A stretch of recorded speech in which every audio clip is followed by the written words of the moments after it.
Hi everyone, my name is Trista Deerstein. I'm Elsie Tutu. I'm Aaron E. And today we will be presenting our project on how we can reduce impacts of global warming through diet changes.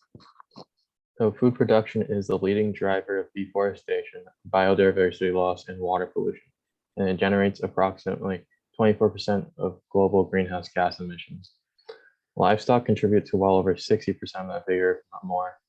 The pie chart on the right displays our global greenhouse gas emissions by sectors. The second biggest factor contributing to GHG emissions is agricultural use. In a more in-depth look to the graphic below us shows that the livestock generate around 60% of those emissions with digestion and manure usage.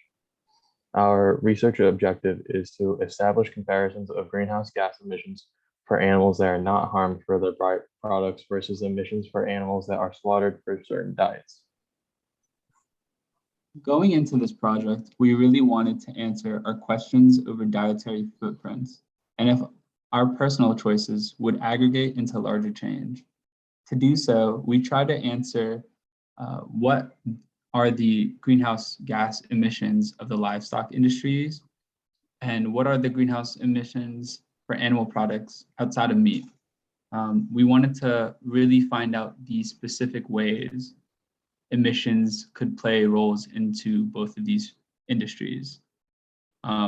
Together, using this information, we could answer, how do meat, vegetarian, and vegan dietary greenhouse gas footprints differ? To walk you through our experimental design, we first started by comparing multiple studies that have gathered data on different diets, which compared greenhouse gas emissions between vegetarian diets, which is no meat, vegan diets, which is no meat or animal byproducts such as milk, eggs, and omnivore diets, which is a mixture of both meat and plant. And we compared their impact to just non-kill products. We also looked at research on emissions data of no-kill farms versus regular industrial livestock.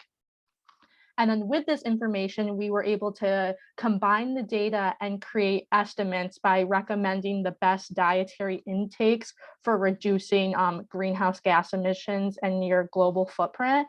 And we tend to focus our data on specifically first world countries emissions, and then only from the years 2010 to present.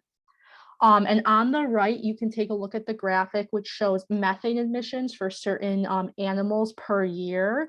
So at the highest end of the spectrum, you have Western cattle, which roughly contribute to 120 kilograms of methane emissions per year, whereas we humans only contribute 0.12 kilograms of methane per year.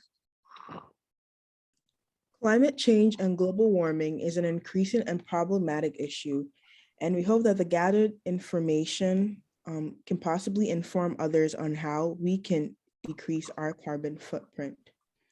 We hope that, again, our research informs us of which diets are major contributors to greenhouse gas emissions, and that our research will decide whether that diet changes are indeed necessary and critical in order to reduce the amount of greenhouse gases being produced.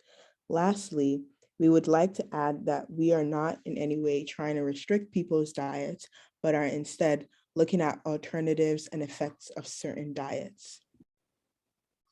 And at the bottom right hand of the poster, you can just take a look at the references and papers we use to conduct our research. And thank you for watching our presentation on how we can reduce impacts of global warming through different diet changes. Thank you. Thank you.